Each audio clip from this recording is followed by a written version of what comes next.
Okay, there we go. Yeah. Back in 1970, when I first moved to Schenectady, New York, near Darwin and Gene Shaw, and began attending their meetings, I had very little concept of what it means to give things to Baba. I was basically going along, meeting the various situations in my life as best I could, trying to remember Baba and tuning into his loving presence. I had little idea of what is meant by doing inner work, especially with what was entailed in actively giving the desires, wants, and emotional contents of my heart to Baba and creating, in Darwin's words, inner space. As I made efforts to surrender the bindings of my heart, I began to experience some measure of inner freedom in which I became aware of Baba's abiding presence within. Darwin introduced the method of withdrawing the tentacles of consciousness from being enmeshed in thoughts, desires, and emotions, the river of sanskars, our conditioning, and climbing up on its banks and observing the raging waters, and then imagining the multitude of my thoughts, desires, and emotions flowing energetically to Baba's ocean and disappearing. How exciting it was to discover and experience this giving to Baba in my youth. Perfect. That's fine. Just to say, and Jayseema, if you can, well, I'll just say that later on, maybe I'll share how Darwin kind of introduced the whole idea of giving things to Baba. This was back, when I was young, and it's in his very low key fashion. Now, I've shared that before, but some people haven't heard it, and you might find it helpful. But it's been giving things to Baba, giving our interior to Baba is kind of one of the main themes of this book and the essentials of Darwin's life with Baba. It's a beautiful thing. So we're not just sitting here with all sorts of stuff floating around and with nothing to do with it. Darwin showed a way of giving that to Baba. So let's see, let's start. We're starting, this particular chapter is giving our all. And let's see. Let's get Richard Sander to read with his Colorado accent. All right, can you hear me? Yeah. All right, the soul is never, want me to start there? No, start with the whole of creation. The whole of creation is a play of thoughts, the outcome of the mind. It is your mind that binds you. It is also the mind that is the means of your freedom. You are eternally free. You are not bound at all. The soul is never contaminated. It is eternal, sovereign, free, pure, untrammeled, and untarnished. And we are that soul. This is our great consolation, that we are the soul. We are free. So let us be free. Give everything to the Master and be free. Enjoy freedom of heart, freedom of consciousness. It is a great privilege to be incarnated now, become free in this lifetime. The ultimate reality is not an object apart from us, apart from everything. It is all-inclusive, timeless, and already here among us. Jesus said the kingdom of God is within you. It is within each of us. It is not something that is in outer space somewhere, nor is it in the future any more than it is in the past. It is not an object of the future, but is always in the present. It is always here with us. Only one person here and there becomes aware of it. But sooner or later, it is everyone's destiny to realize the ultimate reality and be free. Jesus gave us the key to realizing the truth with his words, leave all and follow me. Leave all your attachments, impressions, those numberless things that bind you so firmly to your limited self, and follow the perfect master or the avatar, who is, Baba says, the only one beyond the bondage of sanskaras. He leads us to our infinite self, which is always within. Accept the Master's infinite being as a part of your nature. Accept and be sustained by his grace. Grace is not something we achieve, but something we receive. It is not something we add to what we are, but is what happens when we learn to let go of our backlog of burdens. It comes as a pure gift and is an expression of the Master's love for us. Yeah. Boy, beautifully stated. Anyone, does that bring up? Oh, I think Tina, are you, is your hand left over from the RT? But anyone want to say anything to that?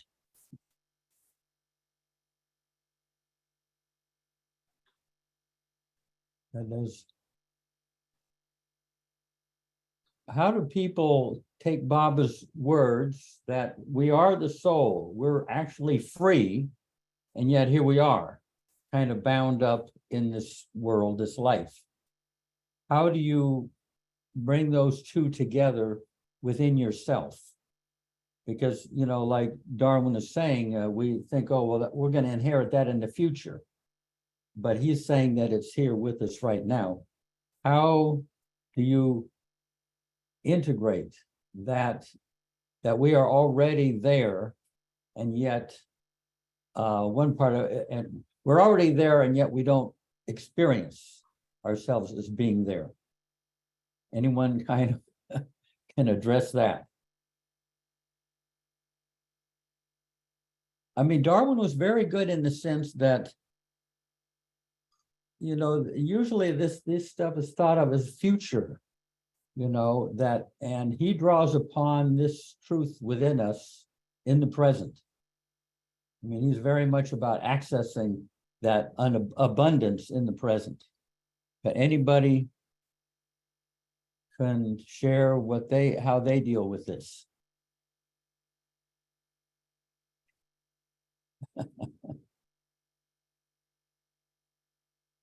Okay. Oh. Rich. Oh, Rich, You are muted. you're muted. I'll volunteer. I don't have the kind of clear thoughts about this that I think that I've only been really working on this for a couple, 3 years, mainly because with my age, I found a lot more reflection time on who I am, you know, what my history with Bob is, and how he is present within my experience. But the most difficult part is exactly that. I have a tough time experiencing Baba in creation. And so I believe Baba calls the creative preserver destroyer the Ishwar. And the Ishwar is God, but not God conscious of himself, but he is the creator. So the Baba, or Satguru, but Baba is conscious of all that process. Plus, and the real gift of Baba for me, I mean, this is really important. And it took me a long time to sort of this to become enmeshed in my awareness. Not so much of myself, but of Baba. But the real gift is that Baba is human. Baba is not, in my language, he's not a Sadguru. He is in Hinduism, but he's not in my language. He is the avatar. He's the ancient one. He's the only one, as far as I'm concerned. There is no other. But it's because he becomes creation. He becomes the entire dream, right? He becomes the flesh that you and I think of as feeling in our fingers and breathing and singing and oh, you know, the thrill of coffee beans running through your blood when you really want it. You know, he's that thrill, but he knows that's what he is. Plus he knows he's where he's God. So when he becomes human, he becomes you. And that part is difficult though, because I'm just locked into my sanskaras, you know. I wake up in the morning going, well, I know this is me. Oh, good morning, Baba. I don't know what else to say. I thought I'd volunteer. Beautifully expressed. No, really. I mean, it's hard to put this into words. I mean, there within us, there's this doorway that leads into the unlimited side of ourself, or Baba. I mean, the divine side of ourselves. But it's hard to get through the sanskaras and find that doorway where we can participate in the larger part of ourselves as well as the finite part of ourselves, you know. Yeah. Let's see who's Bob. Yeah, this quote that this starts with, this Meher Baba quote that the section begins with, has this wonderful statement. It is your mind that binds you. It is also the mind that is the means of your freedom. That really resonates with me, because we've talked so much in other meetings about, you know, when that stuff comes up from the lower self, and it happens all the time.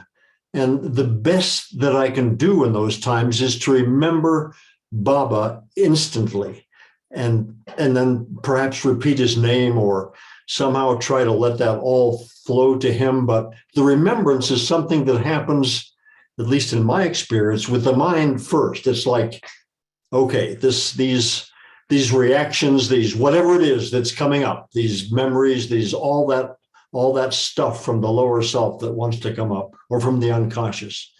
And if I can remember Baba right then, it helps tremendously. So yeah, beautiful. Yeah, no, we're kind of all in the same boat with this stuff, you know, swimming upstream. Okay. If there isn't anything more, let's go on to the next section. How about Shri?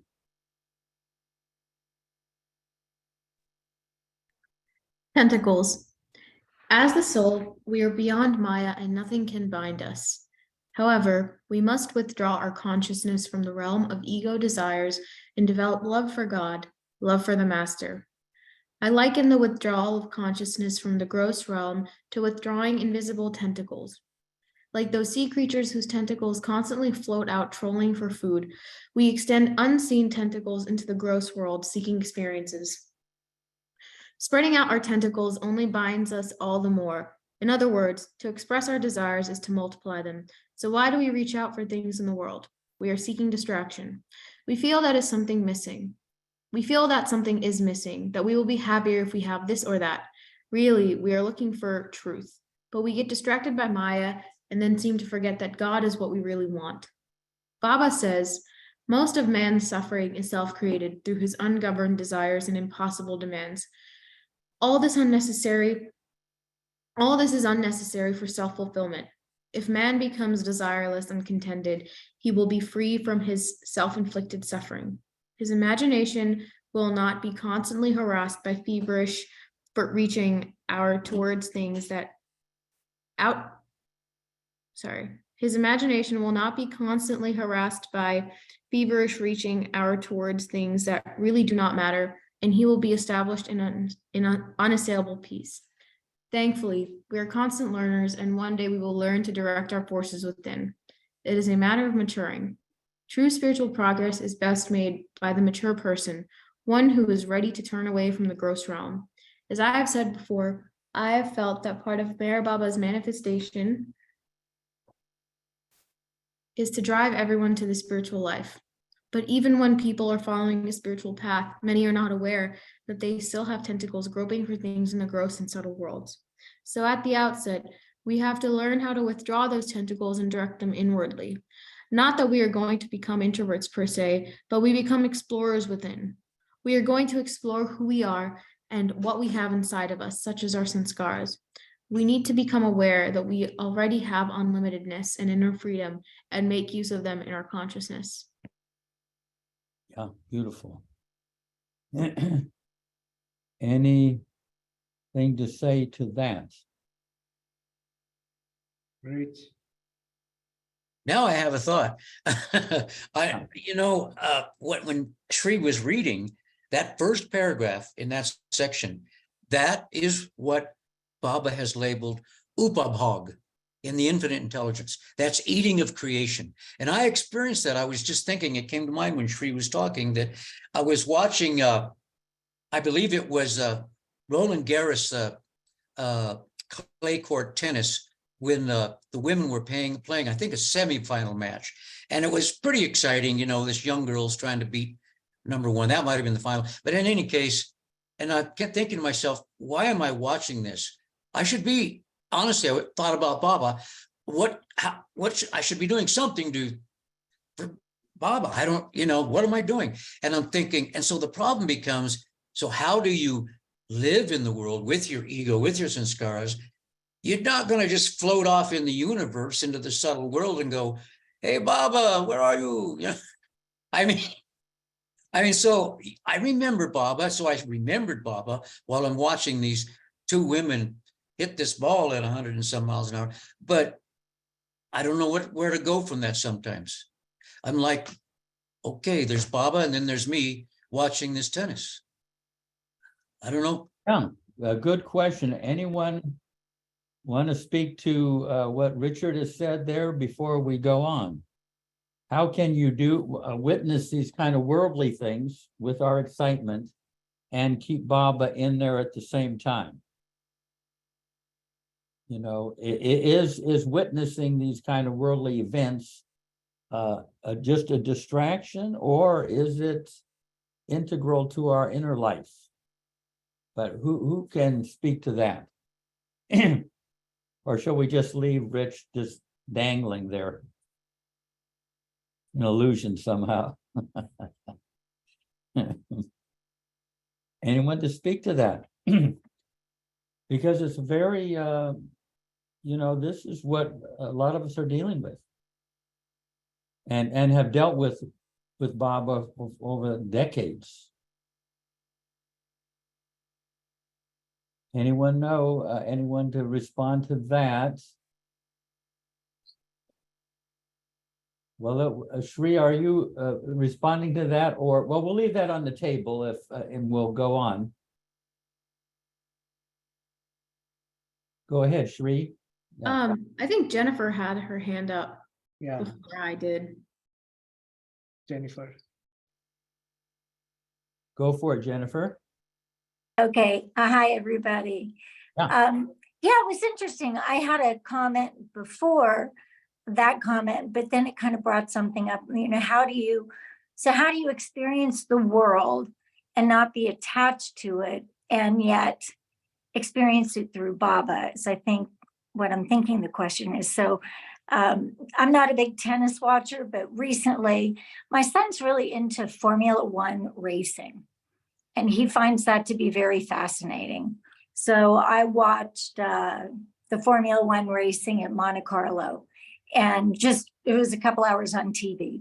It's not my usual thing, but as I was thinking about it, I was thinking about Baba as I was watching.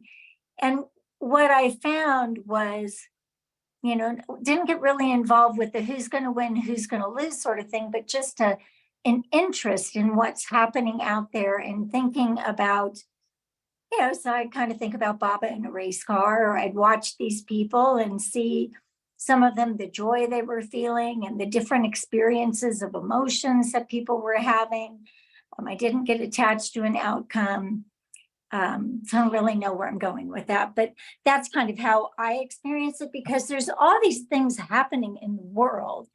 And it doesn't mean that you have to have an opinion on them or be attached to who's going to win, who's going to lose, what's going to happen, even in, big life-changing events. So that's one way I do it. And then the other thing, this is going to sound really trite, but long time ago, I was a very, very material person, like many of us are. And it became sort of an obsession, buying stuff I didn't need, filling a hole that needed to be filled with Baba. But there was still sort of a habit about it, even though I was started feeling better and realized what I was doing. So I did things like cancel catalogs. So I wouldn't, so there was, instead of wanting things that really weren't important, I kind of moved them out of my view. And that I found very helpful. That was kind of still pre-Baba. Now what I do in terms of looking at the world is I find the joy in it. Like, for example, this weekend, I'm home for the weekend. I had a busy week. I didn't have much going on. I was in Myrtle Beach. I saw Jeff last week. It was great. But as I was home, just kind of catching up on things, I just spent time looking around my house and looking outdoors, and I spent a lot of time in my garden, just observing the beauty, like Baba was with me, inside of me and outside of me. And late yesterday evening, it was a beautiful evening here in Lexington. And I was sitting out in my backyard. I had my barbecue going, and I just spent like 30 minutes watching my pea plants, because I swear those peas grow in 5 minutes. And so I was looking and watching the leaves flutter and kind of seeing what felt like nature responding. You pay attention and then you hear a bird. You pay attention, look at a tree, and you see the leaves starting to flutter. And I thought about that as being like my community. If Baba's everything, then Baba's in the trees and in the plants and just enjoying that. So I try to take it from a feeling of joy, a little bit of humor of, yeah, I used to do a lot of shopping, humor with myself, and thinking of Baba as finding it humorous too, as we move closer and closer to him. So that's what I've been doing lately. And I find that as I do that, it gives me space. And then I had it happen when I was in Myrtle Beach that, you're supposed to have this joyful, perfect time there, seeing like-minded people. And as Jeff knows, I woke up one morning just despair. I don't know where it came from. And it was a great opportunity for sort of the other version of unloading it. And in the first part of the reading, it talked about that river going to the sea. Jeff had described it in a little different way, but I liked this one too, of that these things you start to feel coming up, feeling it come out and move into that river, sending it down into the ocean. I think that's a great metaphor. I didn't remember that from reading the book before. But there's just so many different ways that we all can use.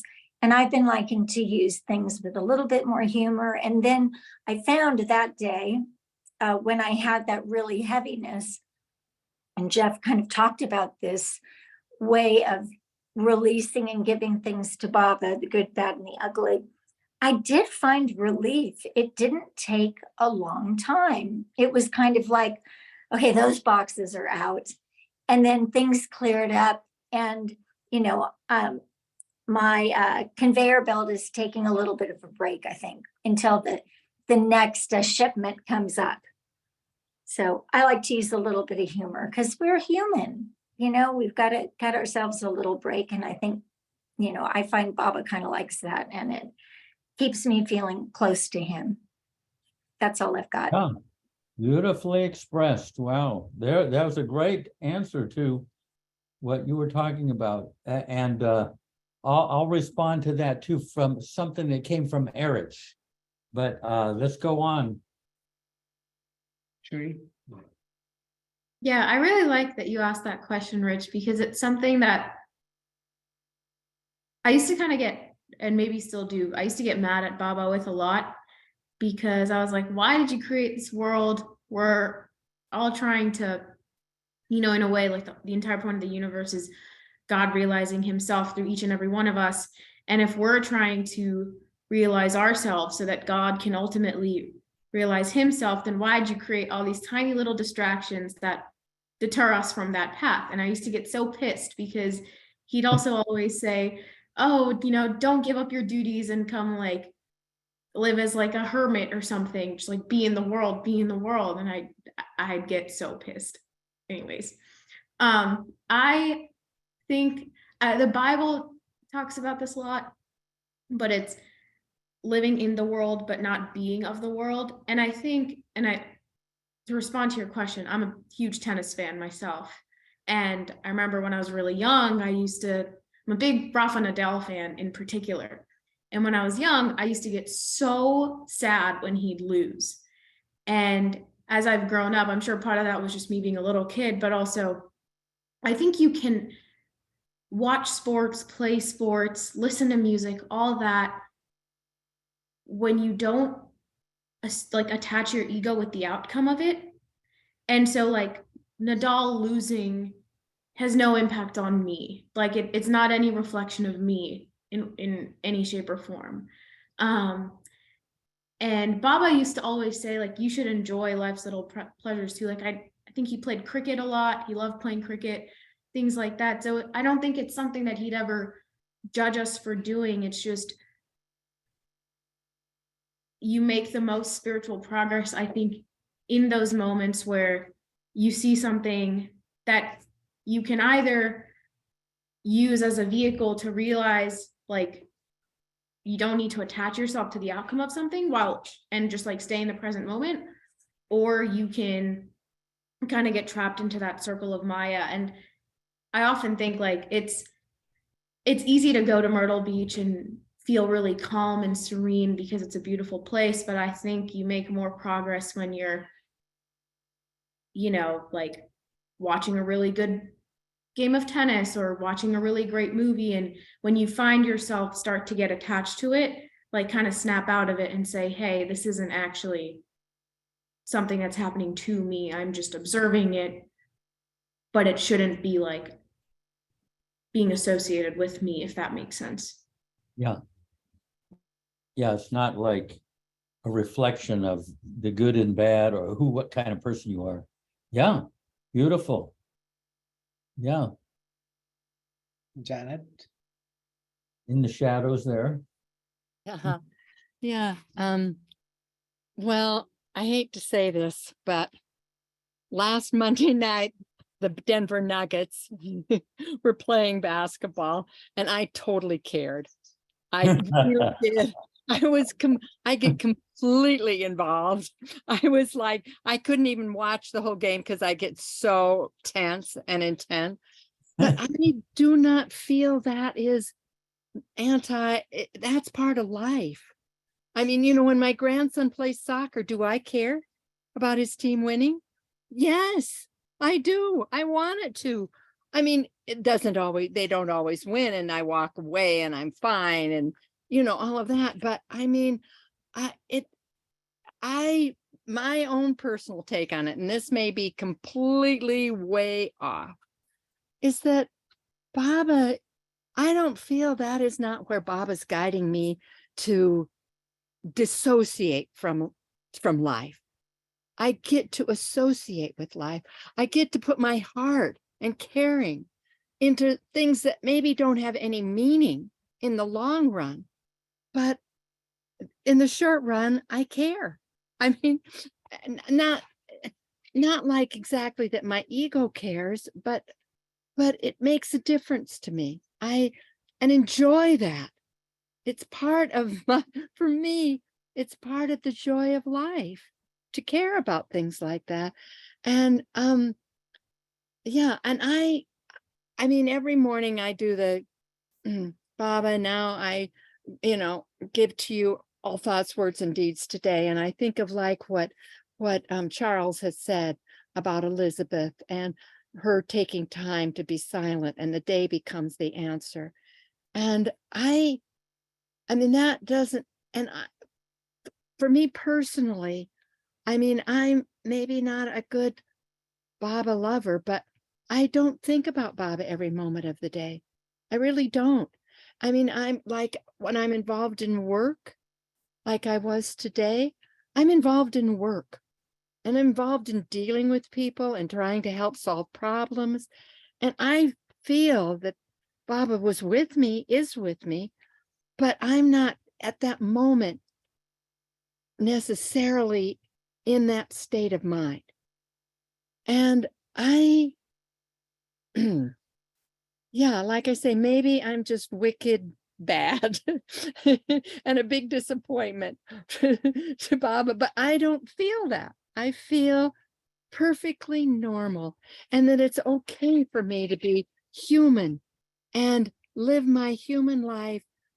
I mean, that doesn't mean not pouring out when I have sanskaras come to the surface, which they do.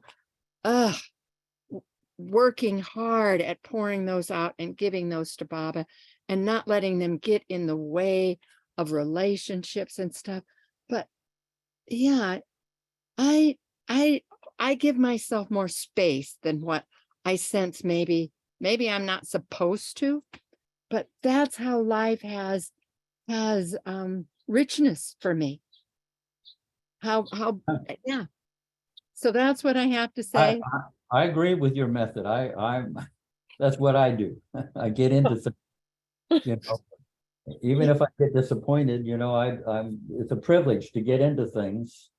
And, one of the things about before we come to Ralph, one of the things that Erich brought home to me is get lost in these things.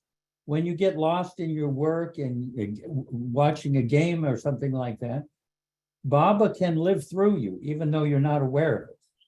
But when you come out of that absorption, this is what Erich would say, then remember Baba.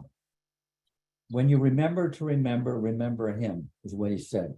Oh, So to get lost in your whatever you're doing, and Baba can live through you, but you're not aware of it. And that's, he said that's eventually it comes to that. You get lost in life, but with wholeheartedness. So anyway, I agree. Thank you. Okay. Okay, so at least I'm not the only. Yeah, you and I are the only ones that got this disease. The rest of these people are healthy.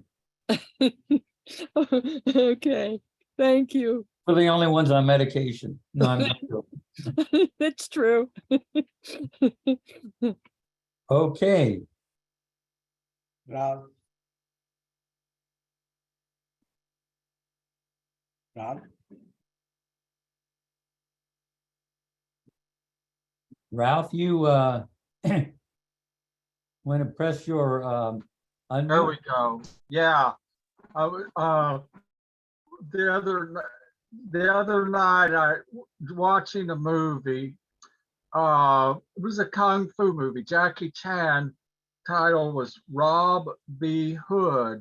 And in this movie, it's a contemporary time movie. It's not ancient times in China or anything like that. It's today's age and probably I think Hong Kong. And Jackie and his buddies are thieves. That's what they do for a living. They're thieves. And though they're smart, still they make a lot of money being thieves. But they're also in debt because they have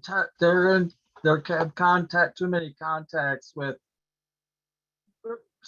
people who aren't as lighthearted as they are about their work.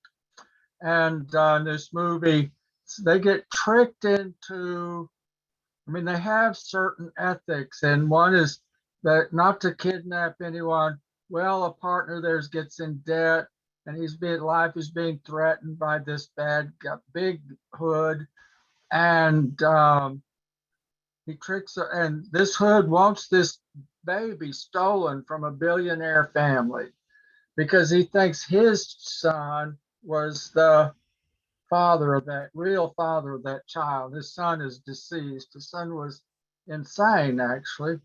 So the scenario is that their man in the middle who got their work, set them up with their work and helped them execute it, but they did the hard stuff. He tricked them into kidnapping this child. And they didn't know, somehow he did it in such a way that it was at the last second, they realized they were holding this little baby and what was going on, and that, there was money involved, and it was that way. and they've got after this guy. Well, then they realized, well, no, they'd done a good thing, because otherwise this really real bad guy was going to try to get the child anyway. So they were protecting the child and learning how to feed the baby. I mean, it had a big deal overall, changing diapers, feeding, and they got all these people involved. Well, so the movie reaches a pitch and there's lots of excitement, like the baby's life is jeopardized over again several times, and narrowly saved the little baby. And their situation is nearing the end of the movie, and they're really feeling exasperated, Jackie and his partners, but they're holding on by the skin of their teeth, and the bad guy has really got the grips on them. And there's an instance where they got the bad guy actually got the baby. Then they stole the baby back from the bad guy. And they're trying to, the baby's all upset and crying, and they're trying to get the baby, recognize them, and because the baby had become accustomed to them, because they made him laugh, with their antics, and they cuddled him and loved him, and they were with him all the time. And then, Wait just a second. How does Ralph come into this? I'm sorry.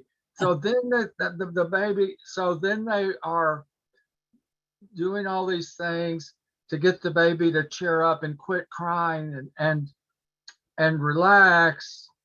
And then the baby was watching them and begins to, his attention begins to be captivated by their what they're doing to entertain him. And he starts just talking baby talk. This baby's too young to talk. He's just like that, And then it's all a big happy moment when the baby starts to smile. And he says, "Don't you recognize us? Don't you recognize us? Don't you know us?" And the baby's like this. And then as you hear the baby's voice, and that's all you hear, they just focus the sound of the whole movie. All the sounds go just to this little baby voice. And the screen goes black. And you hear the little baby's voice. And then on the screen, what do you think came up in print? B-A-B-A. Really? Wow. B-A-B-A, yeah. And then it's there for like few seconds, and you go back to the baby and he's all happy, and then I won't tell you the end of the movie. That's not the point, but I was shocked. I mean, I just couldn't get over that, because though Baba is Baba, father in numerous languages, at least several, including Russian, I think, and lots of languages, but I don't know about Chinese. And so it didn't matter. They put Baba up there. Yeah. And I thought, wow, that's cool. Yeah. Yeah. Yeah. You might have thought you were being distracted by this movie, but then Baba shows up unexpectedly. Hey, yeah. So Diane or Terry, I don't know which one.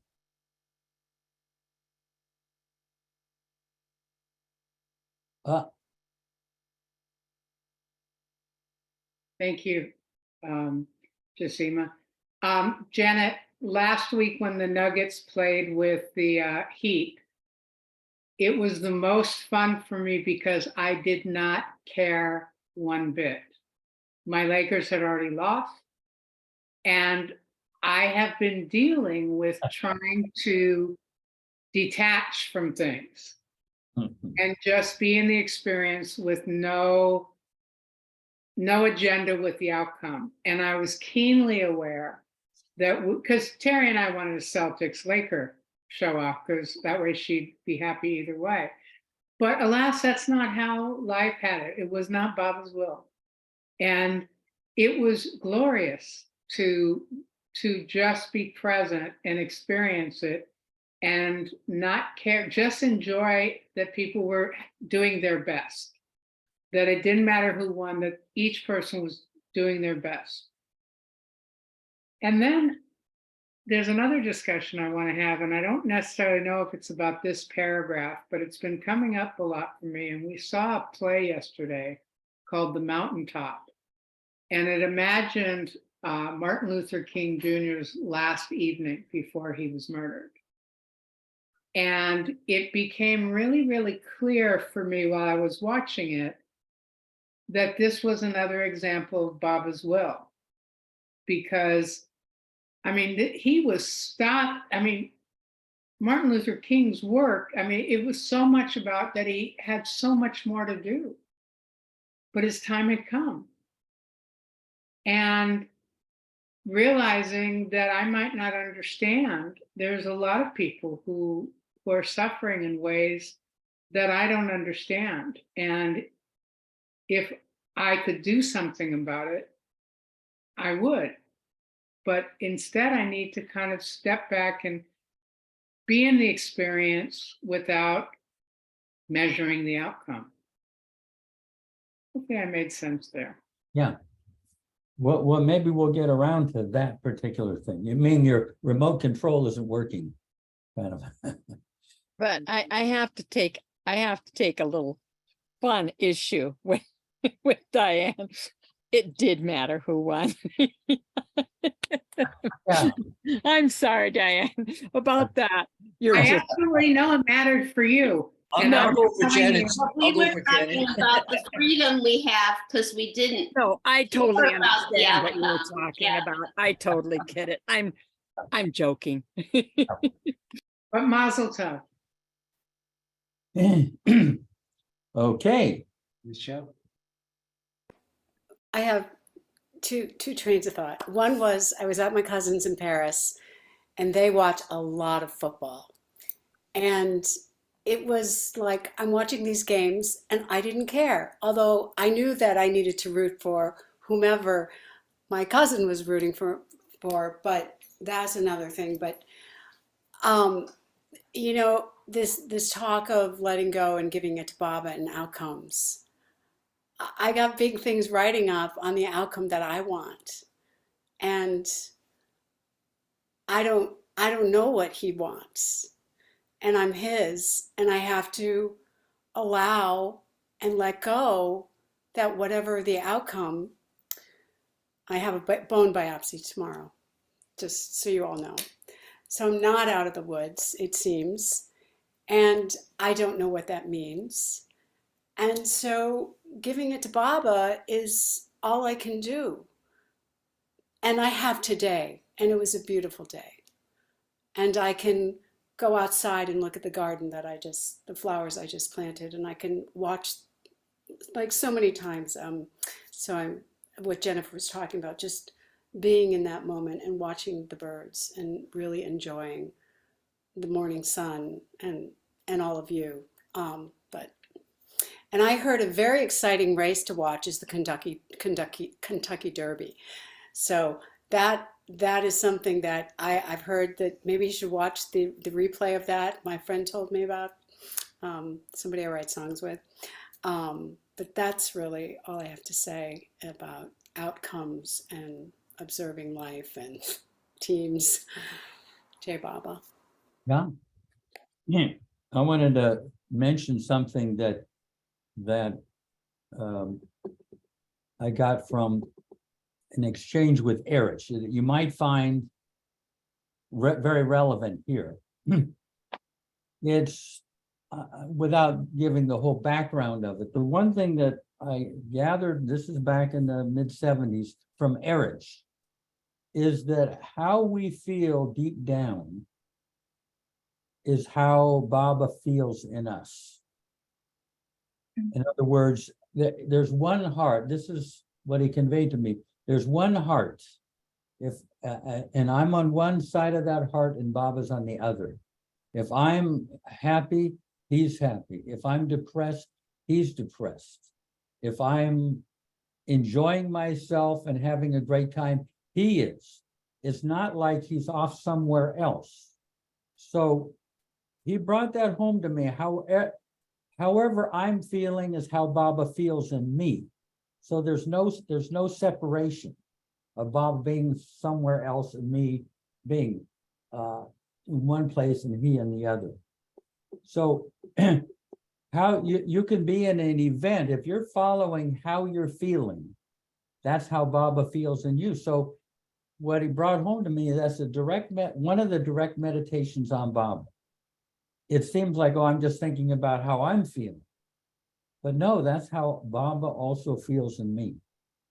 And so you're never, you can be in the world, and however you respond or react to the world, if you put your awareness on it, you are really aware of Baba.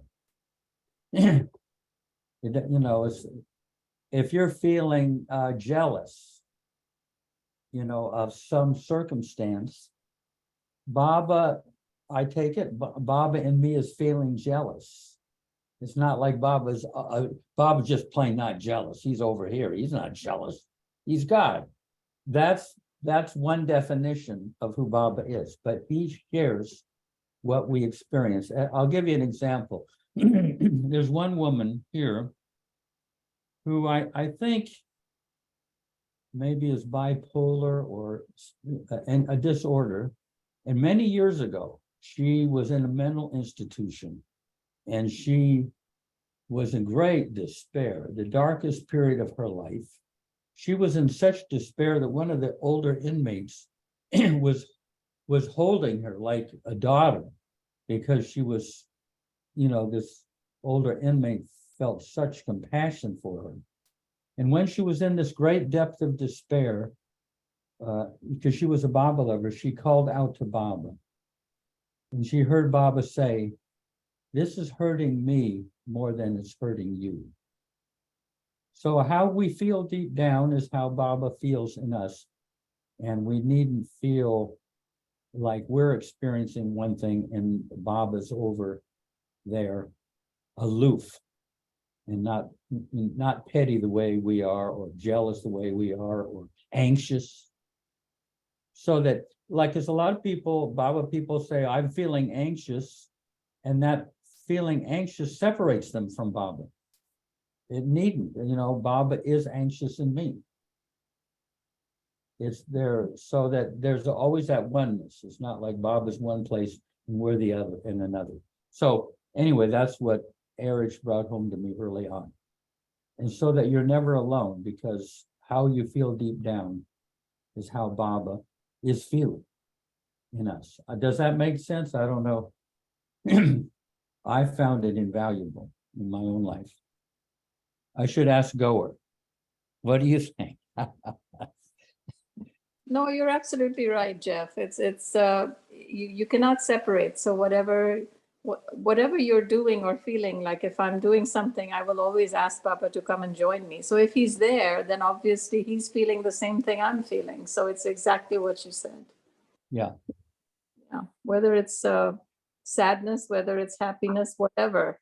If he's with you, if you invite him to join you, then he's feeling the same thing you are. So yeah.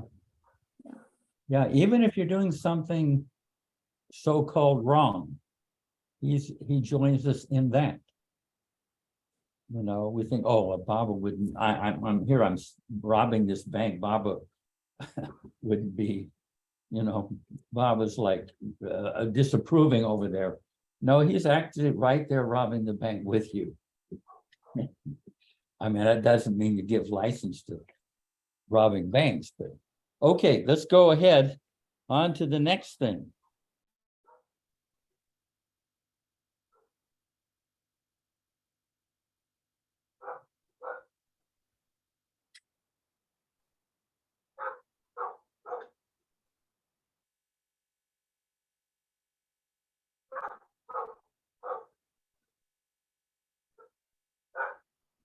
How about Michelle? Would you like to read that?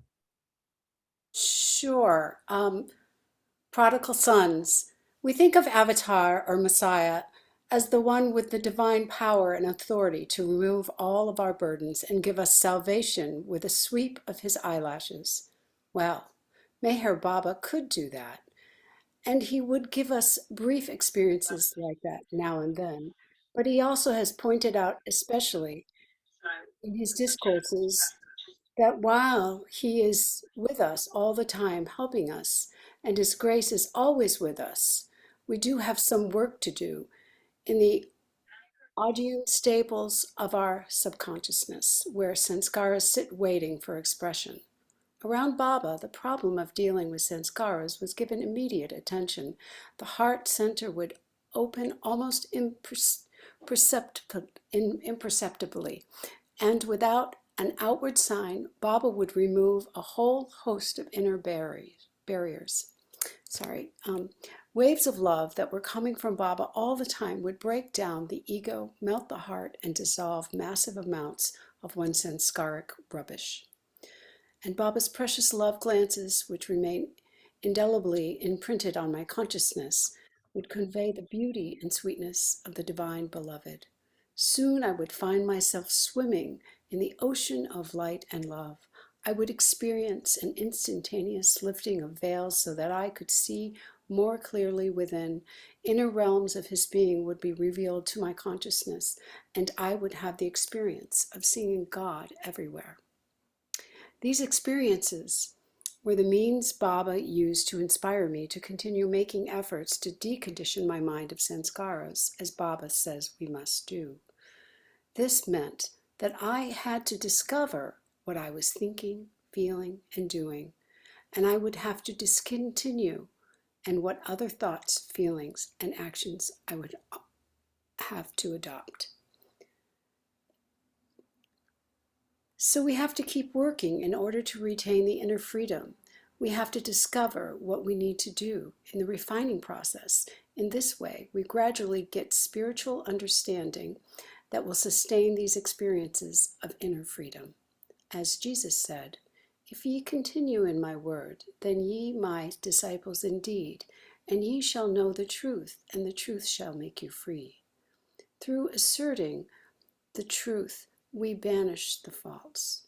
Our ideal, the one in which we aspire, becomes fact. All of this is done not through self-effort, but also through enlisting the aid of the Master himself. So we have to accept his grace and interior help. As our friend, he is continuously working for our liberation. And because of his confidence in us, we can have confidence in ourselves, but without egoism. If we lack faith in ourselves, we are in danger of allowing our weaknesses to block our give-and-take relationship with him. So continuously sustaining those experiences of inner freedom means continuous inner work, keeping out the level of illusory conditions, which we ourselves have been continuously creating, and staying focused on the Master within, and with full confidence and joy. His grace is always there, and he is more anxious than we are that we make this transition from the false to the real self. To him, we are the prodigal sons returning home. Yeah, beautiful. We are the Prodigal sons? prodigal, yeah. I remember Kitty saying that the thing that she noticed with Baba, she was devoted to Jesus before Baba, but for her, her experience was Jesus was there and she was trying to please him. But he was kind of over there. But with Baba, she found Baba was more eager to unite with them than they were to unite with him. And she was very surprised that Baba from his side was all more anxious, as Darwin says in this last sentence. more anxious. So there's this Bob's active effort on his side to draw closer to us as we are trying to do that from our side, so to speak. Even though there are no sides, but still. Anything to say to about the prodigal sons here?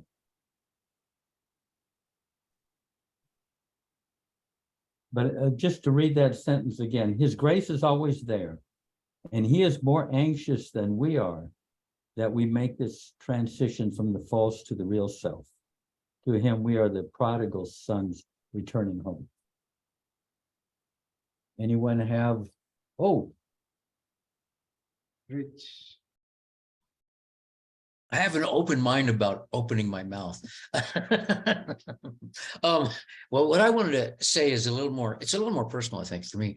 But in the past year, for sure, I'll give a backdrop to this story so that at least it makes some sense. But for the past couple of years, I started feeling down, and I don't mean so much psychologically as physically.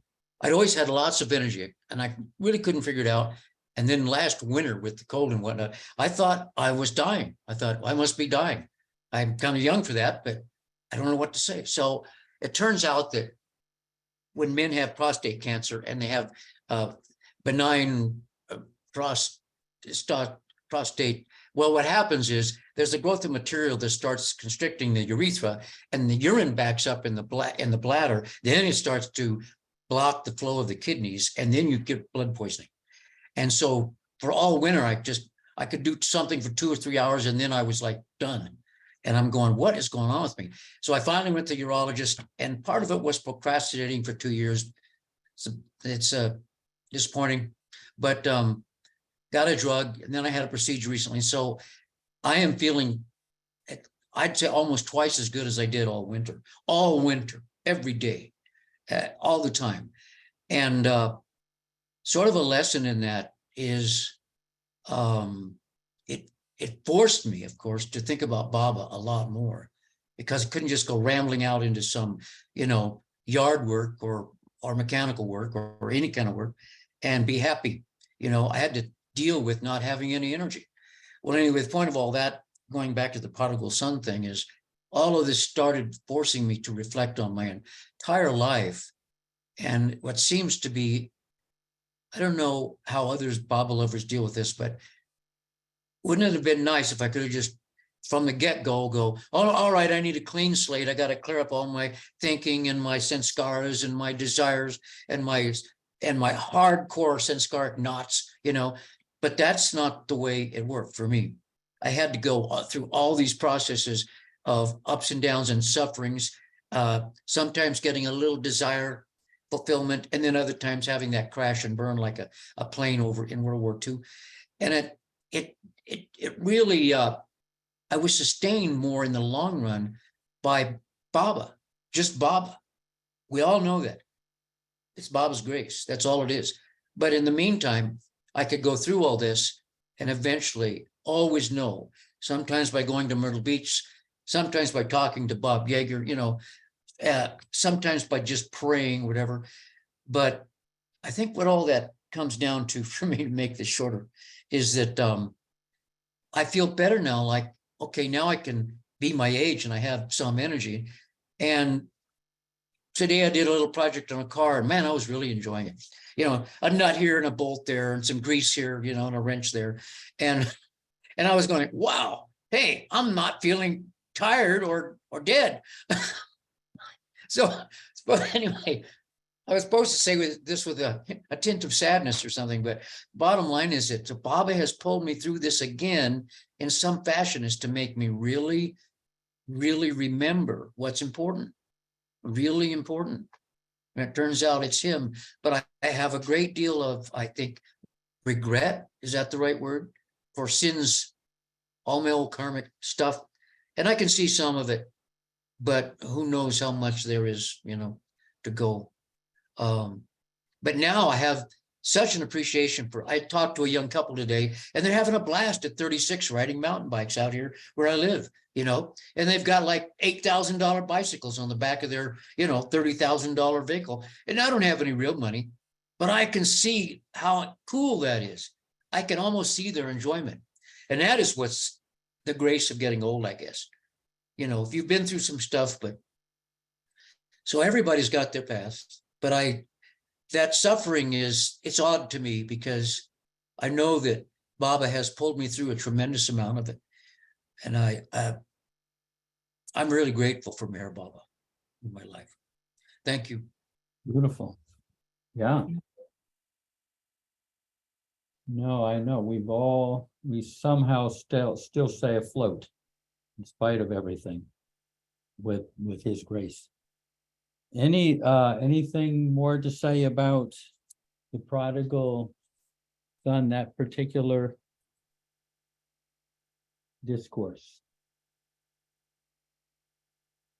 Let's go, we'll read one more, giving everything to Baba. Oh, wait, let's see. Yeah.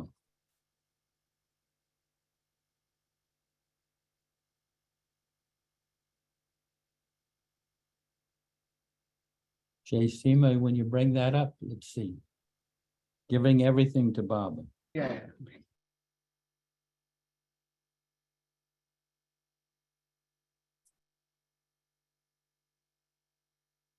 Let's see. I'm trying to think of who. How about Jennifer? Reading that. Okay. Yeah, I think I'm not mute. Good. Okay. Give everything to Baba. There are many ways of deconditioning the subconscious where most of our impressions are stored, and different methods work for different people or at different times in our lives. There is no one formula or doctrine to say, do this and you'll get there. In discussions about the way of the master, generalizing makes for more accessible explanation, but part of the master's role is to make us let go of generalizations. At the same time, he does give us many hints about things we can be doing to cooperate with his help. This reminds me of a time in New York City in 1956 at the Delmonico Hotel. There were quite a few people there, and Baba would have various people, families, groups, and individuals come to his suite of rooms to spend quiet time and sometimes to hear messages or explanations.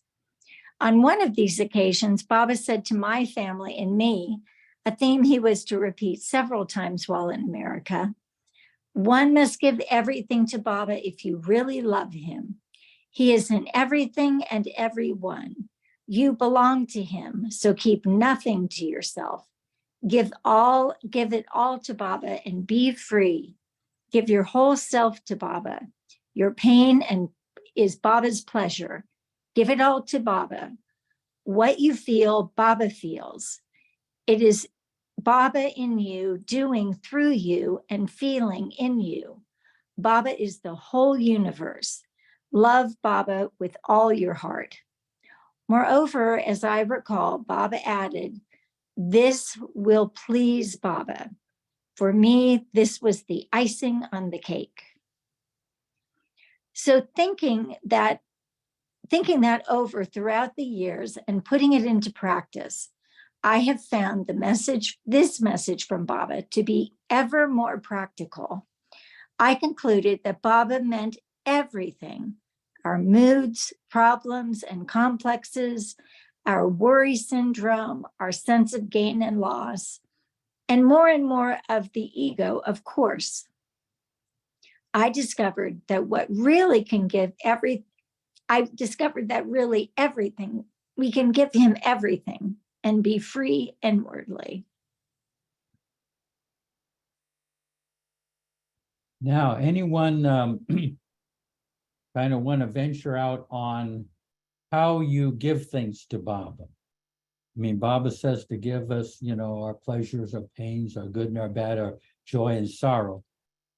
Anyone share one of the ways that they wind up giving things to Baba. Diane, Terry. Years ago, Diane and I had a business together.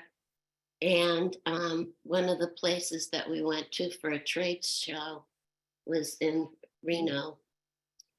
And Diane was, I don't even know what the issue was at the time. I have no memory of it.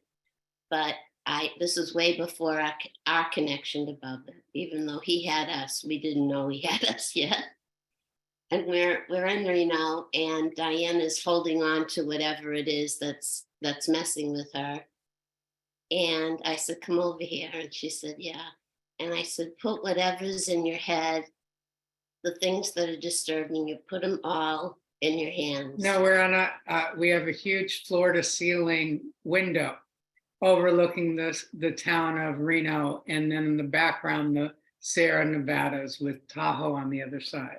It's quite interesting. Yeah, majestic. there's a lot going on. And I opened the window and I said, now give it to Reno. And she took her hands and she gave it to Reno. And that's kind of my visual of how I give it to Bubba now. You know, I just kind of open the window and give it to Bubba. Years after that, one of my bosses was talking to me and had a lot of stuff he wanted to let go of. I meant to do it with him and the window wouldn't open. I had to pull him down the stairs and outside so he could do it in the front of the building. Yeah, they don't have windows that open. Yeah, the visual of that to me is just like, you know, give it to Reno. Give it to Reno. You can say that to non-Baba people. And yeah, then to Baba people, we you can say give it to Baba. Excellent. But I do, you were talking about that he wants it good, bad, or the ugly. And I gotta admit, I'm only looking to give it to him when I'm having a hard time. Oh, I forget when things are going. I'll thank Baba, but I don't think of giving it to him. Like, hopefully he already knows. Yeah. I know one time, I mean, there's a whole story behind this, but this buddy of mine, Darwin, one day said, even the good takes up space. Give him even your good. The only thing that doesn't take up space is love. Love displaces nothing. But good is creates space, you know, takes up space in the heart as well as bad. Even spiritual experience takes up space if you really want to empty it so that Baba can live your life. But okay. Jennifer? Yeah, I was going to just say the same thing. Terry and Diane were talking about. I tend to be the same, that if it's something where I'm really on, now I kind of call it the struggle blue bus, but I used to call it when I'm on the struggle bus, you know, things are really troubling me. That's when I remember, Baba, help me, take this, do this. But when things are going great, that's when I tend to just be living. And yeah, I guess we're living with Baba with us, but I really want to try to remember to have him as my companion through all of it, through, you know, even the really exciting good times and things that are going well, to remember, but also to let those go too, not hang. And I think that's about that, you know, even the good takes space, the good deeds take space. So to be able to give those to him and keep having the space here. And I think if you're able to give that, all of that to Baba, then it kind of helps the ego from attaching to it too. Like, oh gosh, I did that really well. Maybe I'll just keep this right here so I can, like, you know, pin the medal on me. And, you know, just keep it, you know, give that to Baba too, because it's his work, we're just the instrument. And just one other comment, I really liked the idea about, in previously people were talking about, enjoying life and enjoying the good, and how Baba can work through us when we're focused on things like, me watching Formula One, or Shireen watching her tennis, or watching football, that we're enjoying it. And we can even be, hoping for someone to win. But it's when we don't stay attached to it with whatever the outcome is, that then we just continue onward. And just my kids, I drive my kids nuts, because when we watch sports, I'm constantly just kind of rooting for whoever isn't quite ahead. I change teams constantly, because it makes it more interesting. I want everybody to do well and have a good time. But at the end of it, move through it. But as you are focused, it's true, if you're focused without your ego involved, I think he can work through you in the crowd, at the movie theater. And when you have emotions come up within you in the things we're doing, I think that's an opportunity for Baba to work through too. And if we can remember to, as it comes up, to give it to him, the cheery and the not so cheery, it's helpful. But it's hard to remember. I'm certainly not at 100%. I'm hoping to get to like 51% and, tilt the seesaw that direction.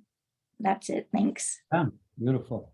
Before I think we'll come to a close here, but I just happened to think one time Don Stevens describes when he was there with Baba at Marizad, and he was in Mandalay Hall, and Baba was, sitting at the chair, and periodically Hindu would come in, kind of seriously, and he'd whisper something in Baba's ear, and then he'd go out back to his room, and then, maybe 15 minutes later, he'd come in again and whisper something in Baba's ear, and Don is witnessing this, and kind of wondering, this is really something, maybe earth-shaking, something real serious.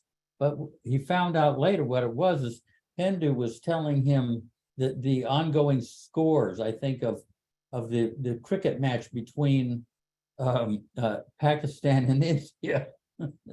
So even Baba kind of gets into that stuff. But he thought this was really something very momentous and spiritual. So, and it's nice that Baba enjoyed detective yarns and watching sports and everything. He entered into our life so that we wouldn't think that the spiritual life has only got these certain trappings and it's not part of everyday life. So, hey, let's have a few moments of silence, but first, anyone have a quote? Oh, I got one quote, a short quote beforehand, but I'll read that one first, and then if anyone has one. This is a good friend of mine who passed this past year. It's called Renovations. I sit gutted and dazed. You have broken down my drywall, ripped out the insulation, mangled the wiring and plumbing, split open the rafter beams, and bulldozed my foundations. Divine Beloved, thank you for moving in. Do you mind repeating that? Okay. It's called Renovations. I sit gutted and dazed. You have broken down my drywall, ripped out the insulation, mangled the wiring and plumbing, split open the rafter beams, and bulldozed my foundations. Divine Beloved, thank you for moving in. Yeah, I like that. It just Where's that from, Jeff? What's that? Where's that from? It's Bill Ramsey. He lived in nearby in a place called Florence, South Carolina, but he spent the latter part of his life here in Myrtle Beach. Could you send that to us, to Daddy? Yeah, okay, I will type it up and send it to you. Okay, did anyone go? text. Oh, 5, I have I one. have one last Yeah. short, and I'll try to make it short. Remember, giving it to Baba, remembering Baba in the heat of moment. So this is Baba's story. And I don't remember the date or the names or the place, but I remember the instance. So Baba's on a train with one Mandali, a gentleman, a fellow. I don't remember who it was. And they came into a train station, and the train had not quite stopped, and people were standing on the boarding dock, where, and there's just a narrow area there, and one man slipped and fell down under the tracks, and the train ran over him. Well, then the Baba didn't see it, but the Mandali who was with Baba saw it. And he's describing to Baba the incident as it occurs. They pull the man out. He's alive, but virtually, I think his legs were run over. And it's just a horrible mess, you can imagine. And they get him up there and and are working with him, trying to get it, just the obvious, trying to get a doctor. I'm sure maybe there was a doctor. And the fellow saying, "Oh God, God, what a horrible mess, what a thing. Baba, can you help this fellow? What can we do?" And Baba says to the Mandali, his companion, Baba starts telling him, says, "Go get me something to eat." And he at first he just is deaf. And Baba then, I don't know if Baba's silent or not at this point. And Baba again repeats, "Go get me something to eat. Anything to eat. Go get me something to eat." And the man's shocked, he's stunned. But then he realizes Baba wants this thing. And he remembers his place. So he gets up and goes into the station, finds Baba. The first thing he sees that's edible, and he brings that to Baba. And Baba just eats it ravenously. And the fellow says, "Baba, how can you be hungry in the face of this horror?" And Baba said, "You wanted me to help that man, and I was helping him, but it was taking a lot out of me, and I needed nourishment to replace that energy that was being demanded from my body to help that gentleman stay alive. And that's why I sent you for the food." And the man was stunned. He understood. yeah. Yeah, I remember that story. Yeah. Ah. You JC, had a quote. So Michelle. I have a quote. Okay, good. Always remember one thing.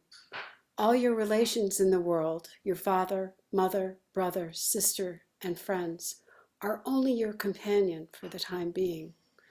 They remain with you for a certain period, but I am the only companion who is with you from the very beginning and will remain with you till the very end. Beautiful. Read that again and we'll have a few moments of silence. Beautiful quote. Always remember one thing. All your relations in the world, your father, mother, brothers, sisters, and friends are only your companion for the time being. They remain with you for a certain period, but I am the only companion who is with you from the very beginning and will remain with you till the very end. Jai Baba.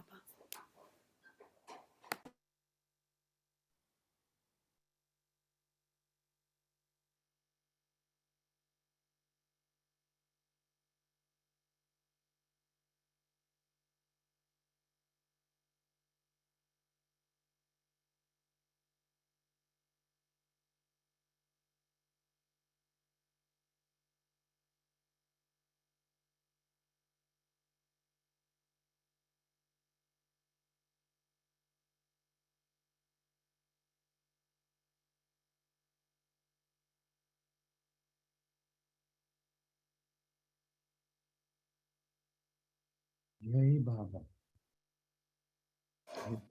Jai Baba.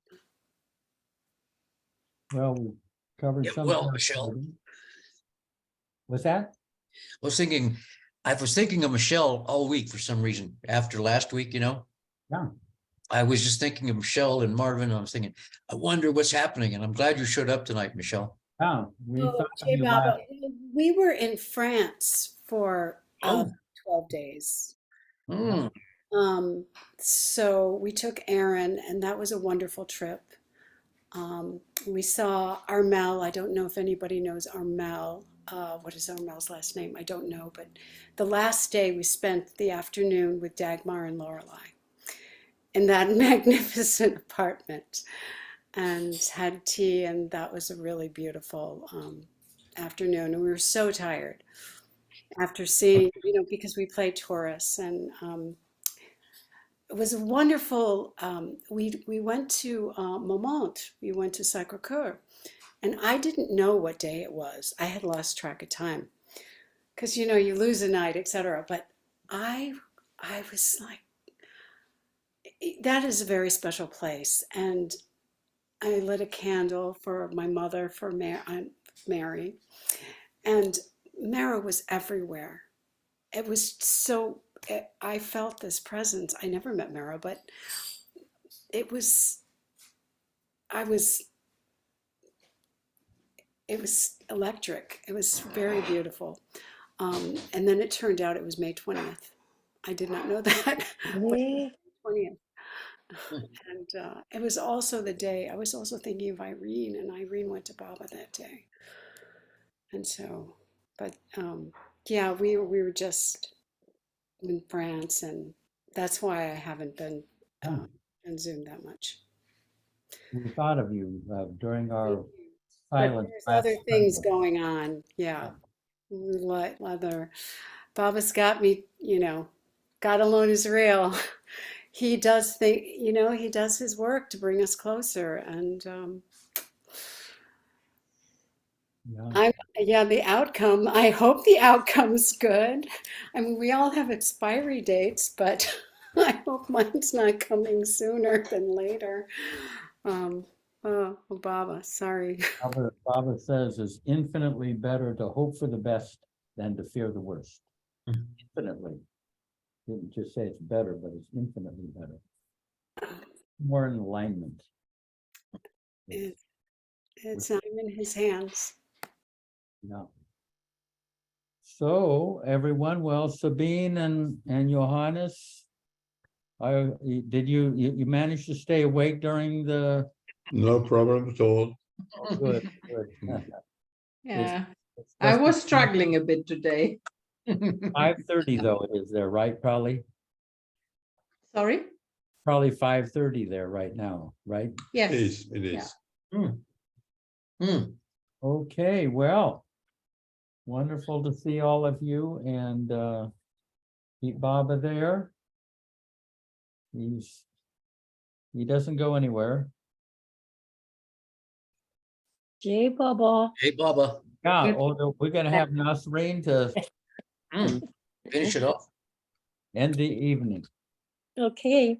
Avatar Meher Baba Ki Jai. Avatar. Avatar Baba Ki Kijay. Avatar. Avatar Baba Kijay. PJ. Baba. Thank you, Jeff. Thank Thank you. you. Thank you. Thanks, everybody. Yep. Baba. Thank you. for Thank all your you. sharing. Yeah. Baba. Bye, Thank you, everyone. Bye. Thank you, Bye. Jeff. everybody. Mhm. Yep.